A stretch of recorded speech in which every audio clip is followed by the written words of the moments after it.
Welcome back to Recruiting from the Bleachers. I'm your host, Michael Strange, and we're sitting down today with a man whose name has become synonymous with a winning culture and championship level consistency in South Carolina high school basketball. We're sitting down with Coach Joshua Staley, and Coach Staley is a friend of the show, and we truly appreciate his time. For those who are new, just to let you know a little bit about Coach Staley, he brings over 20 years of head coaching experience to the game.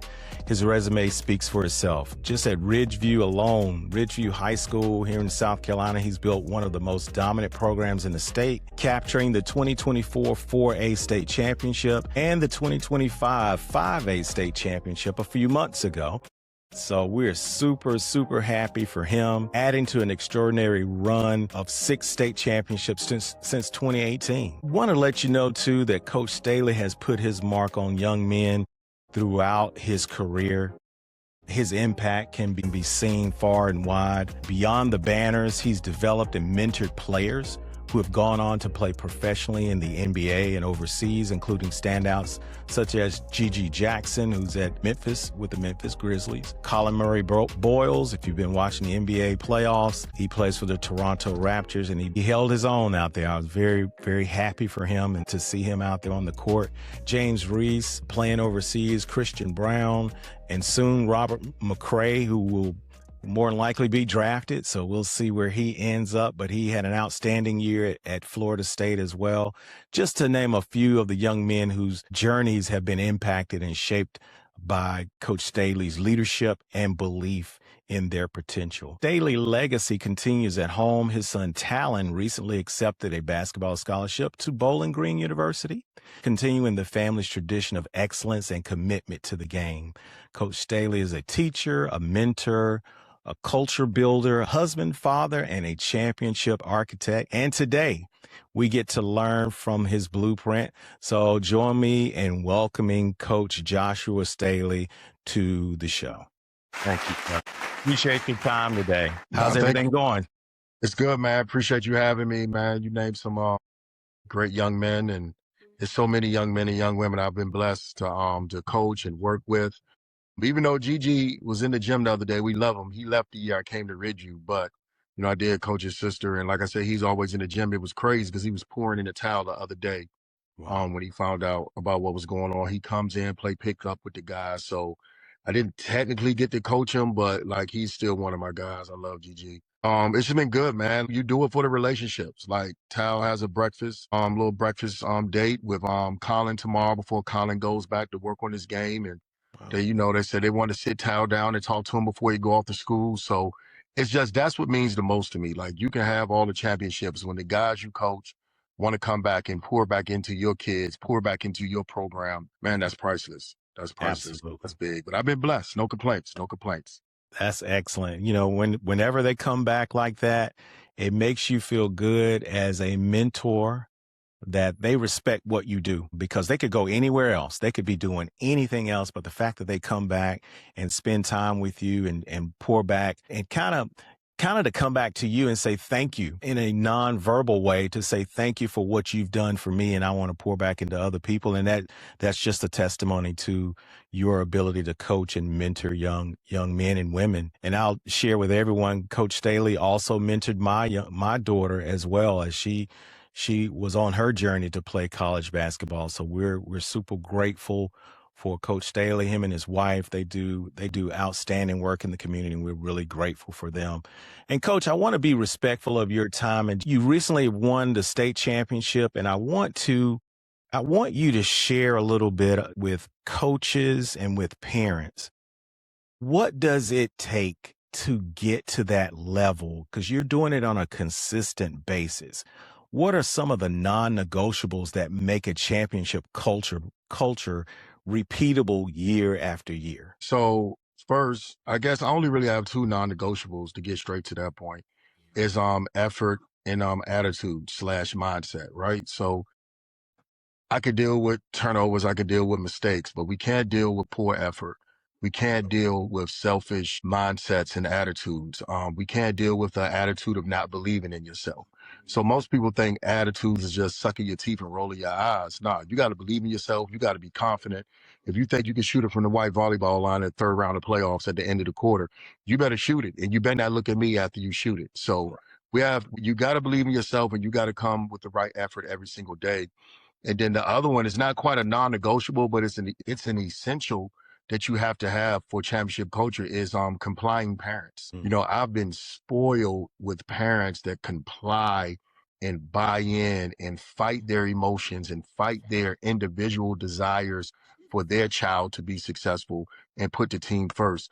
And when they usually get through that, their child usually ends up, successful.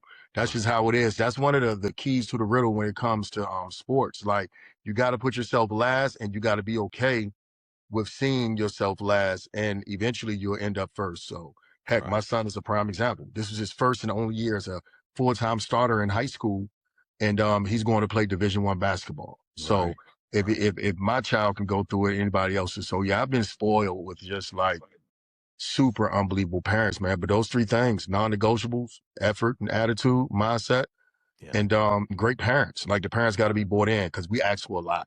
We ask for a lot. That commitment is critical. You've coached players that have made it to the NBA and overseas, and everyone that is playing basketball, for the most part, they're thinking they're going to go to the NBA or play overseas. And I recently did an episode where I encouraged the student athlete and their parents to really focus on the one opportunity that every student athlete has, and that's to get the scholarship, but get the education as well, get that degree, because no matter what happens, they can't take that degree away from you. But let me ask you this. What separates a good high school player from one who can play professionally? Mindset and work ethic. I will use the specific details of what I have. So, like, let's use James Reese. He helped us make the decision on going to Bowling Green. He played in the MAC at Okay. Buffalo. I think North Texas is in there too. So, like, we called James and like, what do you think? So James Reese's mindset was, first, he was a super high level competitor, right? Mhm. He did not enable the fear of failure to stop him from competing at the highest level. He didn't miss workouts. He didn't miss lifts.